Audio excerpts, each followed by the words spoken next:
क्या है मानव धर्म? कैसे एक महान संत को नहीं मिला मोक्ष? नमस्कार दोस्तों, स्वागत है हमारे YouTube चैनल ट्रू वर्ल्ड पे। इस कहानी के माध्यम से जानेंगे कि वास्तव में मानव धर्म क्या है। कई बार महान तपस्वी को भी मोक्ष नहीं मिलता, ऐसा क्यों? कलयुग में क्या होना चाहिए धर्म की परिभाषा? किस तरह धार्मिक कर्मकांड करके लोग अपने आप को ज्ञानी मानते हैं, पर क्या वास्तव में यह धर्म है? एक महान संत थे जो बहुत ही प्रचंडी तपस्वी थे। उन्हें कई शास्त्रों का ज्ञान था, कई श्लोक मुँह ज़बानी याद थे। उनकी बुद्धिमानी की चर्चे मीलों तक थे। संत दिन रात प्रत्येक पल भगवान की भक्ति में लगे रहते थे, कठिन से कठिन तपस्या करते थे, लेकिन उन्हें सेवा में रुचि नहीं थी। उन्हें लगता था कि सेवा से ज्ञान नहीं मिलता, केवल ईश्वर के ध्यान से ही जीवन तरता है। इसीलिए वे दिन रात ईश्वर की भक्ति में तल्लीन रहते थे। ना उन्हें किसी अन्य से लेना था ना देना था, ना किसी का भला करते थे और ना ही बुरा। ऐसे व्यक्ति से समाज को कोई खतरा नहीं होता, उन्हें लोग अच्छा ही मानते हैं। इसी कारण उनकी प्रसिद्धि सभी जगह थी। एक दिन संत अपनी साधना के लिए वाट वृक्ष के नीचे बैठे और अचानक ही बैठे बैठे उनके प्राण निकल गए।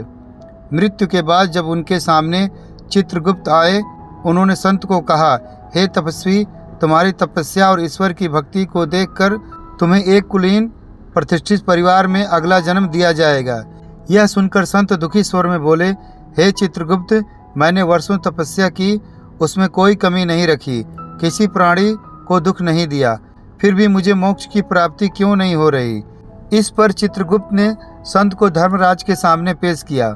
संत ने अपनी सारी व्यथा धर्मराज से कही, अपने सारी धार्मिक कर्मकांड के बारे में विस्तार से कहा। यह सुनकर धर्मराज मुस्कुराए और उन्होंने कहा, हे वत्स, वास्तव में तुम मानव धर्म को जान ही नहीं पाए।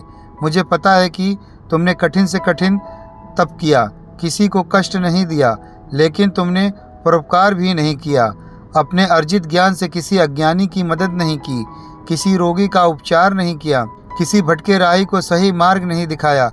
वास्तव में तुम जानते ही नहीं हो कि परोपकार ही असल मायने में मानव धर्म है। सेवा भाव ही मानव जीवन का आधार होना चाहिए। इस तरह संत को अपनी भूल का ज्ञान हुआ और उन्होंने अपने अगले जन्म में तप के साथ सेवा भाव को भी जीवन का लक्ष्य बनाया। फिर उन्हें वर्षों बाद मोक्ष की प्राप्ति हुई। वास्तव में इंसान को यह पता ही नहीं होता धर्म क्या है, और वो दिन रात धार्मिक कर्म कांडों में लगा रहता है। जैसे हमेशा एक बात सुनने में आती है कि तीज त्यौहार पर लोग ब्राह्मण को दान देते हैं और भोजन कराते हैं। भले ही ब्राह्मण संपन्न हो, खुद 4 पहिए के वाहन में घूमता हो, लेकिन बड़े ही शान से उसे दान दिया जाता है और वो स्वीकार भी करता है। आप खुद ही सोचिए, ऐसे दान का क्या महत्व?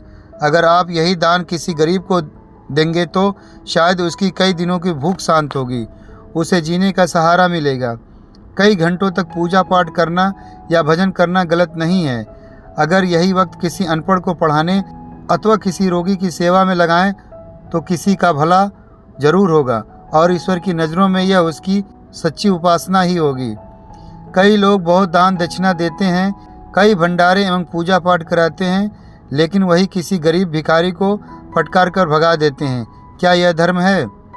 हमेशा ही सब्जी फल लेते वक्त पैसे का मोल भाव करते हैं, लड़ते हैं। कई बार ज़बरदस्ती कम पैसे से किसी गरीब की सब्ज़ी या फल ले लेते हैं, लेकिन वही माल या सुपरमार्केट अथवा ऑनलाइन शॉपिंग बिना किसी सवाल के करते हैं। क्या कभी सोचा है किसी गरीब से 5 से 10 रुपये कम करवाने से आप कितने अमीर हो जाएंगे? लेकिन हाँ, उस सब्ज़ी वाले के लिए इस कारण महीने की कम से कम 5 रातें खाली पेट सोई होगी। वास्तव में धर्म क्या है, इसी का ज्ञान, इसके जरिए हम आपको अपने आप को समझाना चाहते हैं। आज कलयुग के दौर में मोक्ष प्राप्ति की तो कोई नहीं सोचता, हाँ, लेकिन सभी एक संपन्न एवं निरोग जीवन की कामना करते हैं। और अगर हम ईश्वर में यकीन करते हैं तो हमें कर्म और उसके फल में यकीन ही रखना होगा। हमारे कर्म ही हमें अच्छा या बुरा फल दे सकते हैं। दोस्तों, कहानी कैसी लगी कमेंट करना। अगर कहानी अच्छी लगी हो तो एक लाइक और सब्सक्राइब करना। धन्यवाद।